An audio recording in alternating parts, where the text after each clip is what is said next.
우리 한 장 넘기면 이게 디즈니 만화가 있는데요. 이게 디즈니 다 알죠. 겨울 왕국부터 시작해서 앨리스, 백설공주, 신데렐라, 인어공주, 미녀와 야수, 라푼젤까지 우리가 이제 디즈니에서 많이 우리에게 보여지는 이 영화들의 대표적인 이 주인공들의 특징이 있어요. 잘 아시죠? 다 백인들이라는 거예요. 백인 아가씨들, 그죠? 다 백인들이라는 겁니다. 이것이 이제 보이지 않게 이게 지금까지 통용된 거예요. 정말 예쁘고 공주 아니면 어떤 주인공들은 다 백인, 때로는 거의 다 백인이면서 금발죠. 이렇게 아름다운 아가씨들의 모습인데 요즘에 이제 그 디즈니에서 만화 영화를 다시 만들면서 이제 주인공 채택의 논란들이 있죠. 다음 장 넘기면 뭐 여러 가지겠지만 인어공주죠.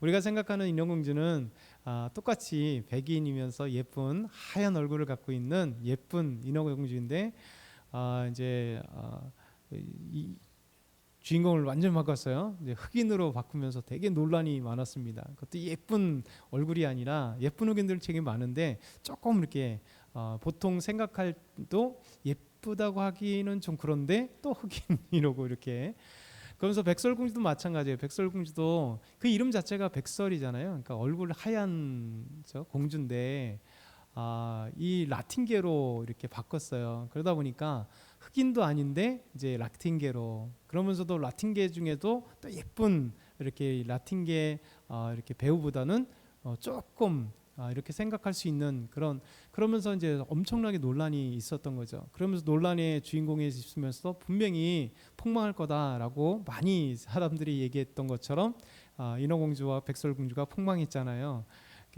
정말 이게 어떻게 보면 의도가 되게 중요해요. 의도가 어떤 의도로 갖고 있느냐, 그렇죠? 왜냐하면 우리의 그 생각들, 우리는 보통적인 이제 선입견들이 있잖아요. 그리고 우리가 가지고 있는 전통적인 편견들이 있단 말이죠. 왜냐하면 그것이 만들어졌을 때, 그렇죠? 은발의, 금발의, 그리고 백인의, 또 아가씨의 이런 모습들을 이제 다 만들어 놓고 그 주인공을 삼았기 때문에 때로는 이 시대에도 이것을 또 후작으로 만들 때 또 새로운 모습으로 발견하자라는 거죠. 왜냐하면 꼭 왜 공주가 백인이며 금발이어야 되는가? 그렇죠? 항상 머리가 길고 이런 것들이 있어야 되는가? 뭐 이런 것들이죠. 요즘에는 이제 특별히 이제 여러 가지 인종 차별이 없도록 하는 부분들이 되게 많고 뭐 성차별도 없는 것 이런 것들이 이제 점점 사회들의 이슈가 되니까 이 만화 영화의 주인공들도 기존의 그 모습을 깨려고 하는 것들이 참 많습니다.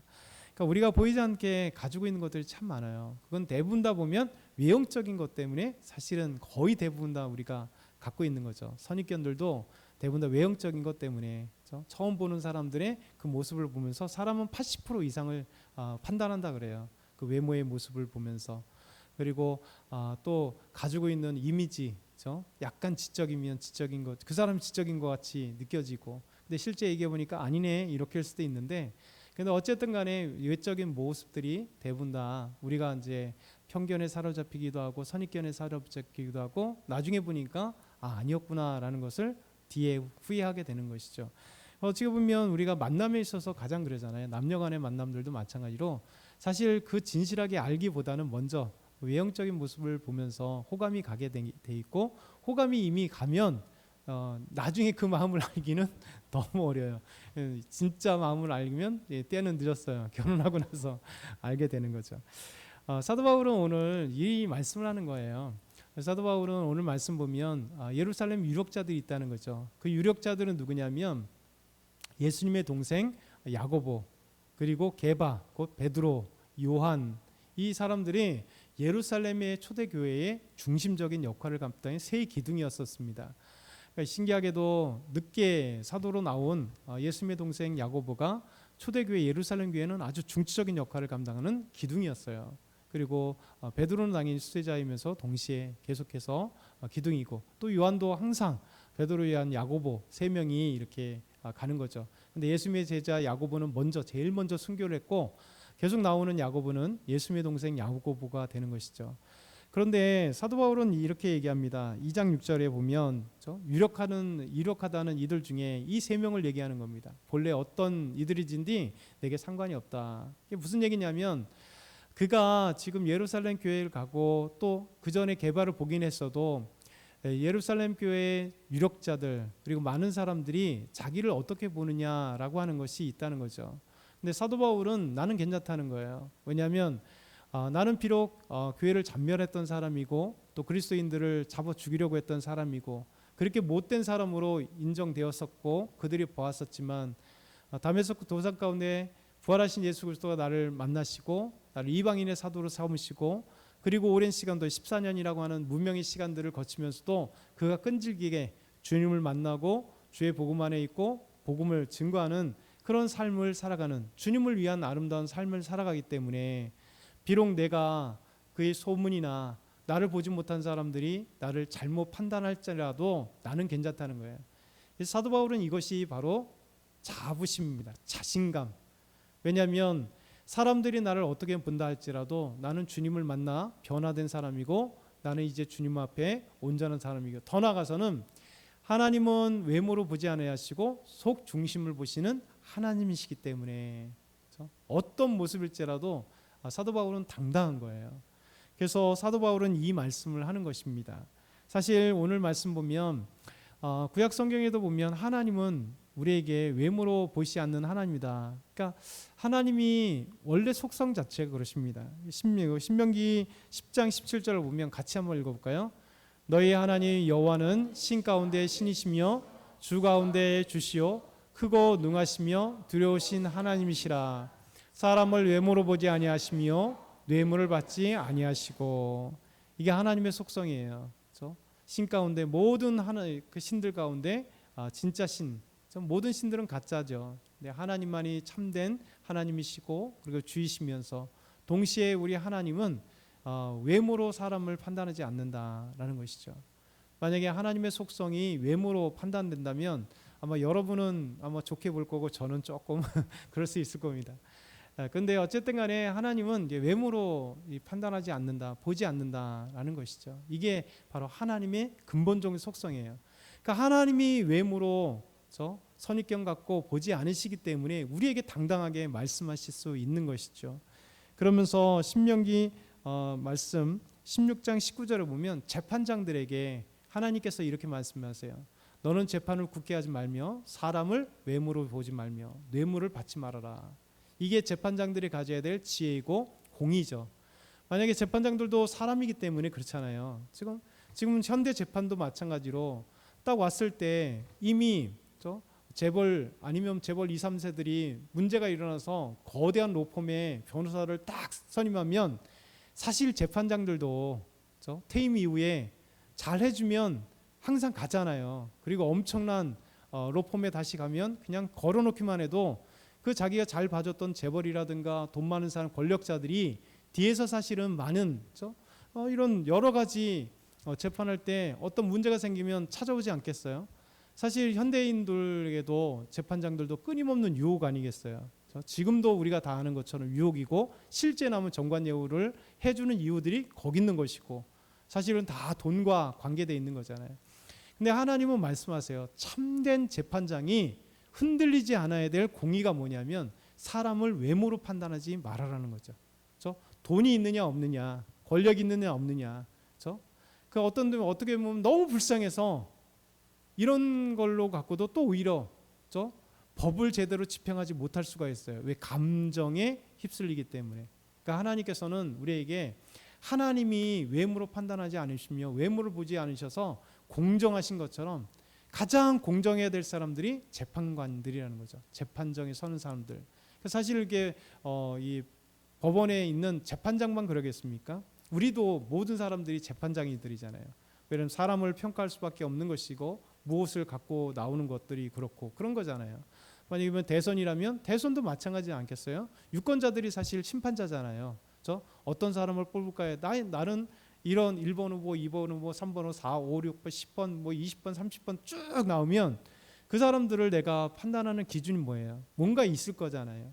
그런데 나 스스로도 재판장이 된다면 그러면 이 나라를 잘 이끌어갈 수 있는 사람들이 뭐 이런 장점도 있고 이런 단점도 있을 텐데 뭐 이렇게 평가하는 거잖아요. 그래서 가장 중요한 건 뭐냐면 공의, 정직, 바른 것. 이게 사실은 모든 사람들에게 해당한다라고 말씀하고 있습니다. 그러면서 우리 잘 아는 말씀인데 사무엘상 말씀을 보면 사울은 이스라엘 백성들이 왕을 요구했잖아요. 이웃 나라처럼 우리에게도 왕을 주십시오. 왜 우리는 왕이 없습니까? 그러니까 왕이신 하나님을 버리고 사람의 왕을 요구했기 때문에 하나님께서 왕을 허락하셨어요. 그들이 선택한 거는 뭐냐면 진짜 준수했던, 사람의 머리 하나 정도 더 있는, 키도 크고 얼굴도 잘생기고 준수했던 사울이라고 하는 청년을 선택함으로, 그렇죠? 그들은 결국 망했잖아요. 그때 사울을 패하시고 하나님이 기뻐하시는 왕을 세울 때 사무엘에게 말씀합니다. 이새에게 가라. 그들 아들 중에 하나님이 내가 택한 자가 있다. 그에게 기름 부어서 왕으로 삼아라 라고 할 때 사무엘도 하나님의 선지자이기도 하고 제사장이기도 하잖아요. 그 위대했던 이 선지자였던 제사장이었던 사무엘도 이새의 집에 가서 첫째 아들 엘리압이 딱 오는 순간 엘리압이 딱 외모나 풍채나 여러 가지 이미지가 사무엘이 생각했던 왕의 모습이었던 것 같아요. 그러니까 오늘 말씀 보니까 사무엘상 16장 6절 7절 보니까 여호와의 기름을 부으실 자가 과연 주님 앞에 있도다. 엘리압이라고 하는 이 아들을 보는 순간, 이새의 아들을 보는 순간 사무엘이 영적인 사람인데 불구하고 순간적으로 외형적인 모습을 다시 사울처럼 보았다는 거예요. 그때 하나님께서 말씀하시죠. 사무엘에게 이르시되 그의 용모와 키를 보지 말라. 내가 그를 버렸다. 이 버렸다는 것이 필요 없다는 게 아니잖아요. 이는 아니라는 거죠. 그래서 사람은 겉을 보지만 외모를 보지만 나 여호와는 속 중심을 본다. 이게 하나님이 우리에게 향하신 말씀이세요. 그러면서 이제 교회에 대해서 말씀하실 때 신약으로 오면 베드로전서 3장 3절에 4절 보면 이런 말씀이 있습니다. 너희의 단장은 머리를 꾸미며 금을 차고 아름다운 옷을 입는 외모로 하지 말아라. 그렇죠? 사람들이 이런 모습을 감당한다는 거죠. 왜? 사람들에게 잘 보이기 위해서. 우리가 사실 외형적인 걸 잘 꾸미는 건 중요하지만 베드로가 이 얘기하는 게 뭐냐면 뽐내는 거예요. 뽐내는 거. 그래서 돈 있는 걸 뽐내고 자기 어떤 것을 뽐내기 위해서 너희의 단장은 머리를 꾸미고 금을 차고 아름다운 옷을 입고 외모를 하지 말아라. 오직 마음에 숨은 사람은 온유하고 안정한 심령에 썩지 아니할 것으로 하라. 이는 하나님 앞에 값진 것이다.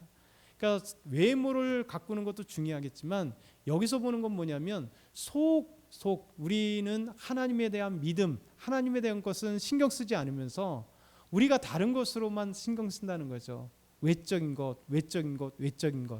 근데 속 안에는 텅 비어 있다면 의미 없는 것이잖아요. 그래서 하나님이 우리에게 말씀하십니다. 야고보 사도에게 보면 다음 한 장 넘겨보면 야고보서 2장 1절에 4절 보면 이 초대교회가 또 이런 문제 갖고 교회 안에 어려움들의 문제가 생겼다는 거예요. 차별적인 외모를 보면서 차별적인 게 있다는 거죠. 자, 내 형제들아 영광의 주 우리 주 예수 그리스도에 대한 믿음을 너희가 가졌으나 사람을 차별하지 말라고 했지만 어떤 사람이 이제 만일 금가락지를 끼고 와요. 아름다운 옷을 입고 들어옵니다.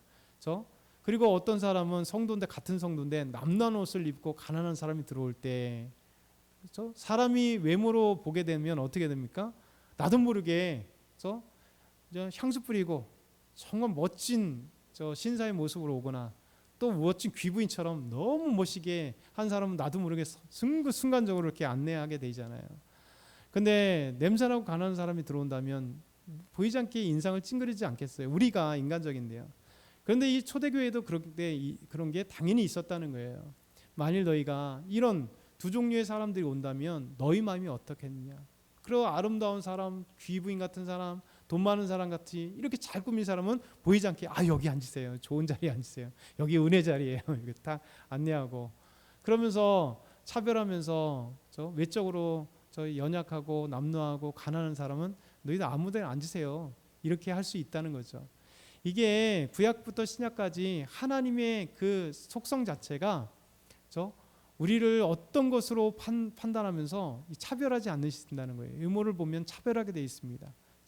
외적인 것을 보면 당연히 우리 안에 자연스럽게 우리가 태어나면서 지금까지 보이지 않는 이런 어떤 우열이 안에 있고 또 차별이 안에 있고 좋은 것과 나쁜 것이 우리 안에 있기 때문에 자연스럽게 우리가 이 세상에서 배운 모든 것들이 자연스럽게 우리 안에도 녹아서 그렇게 할 가능성이 있다는 거예요.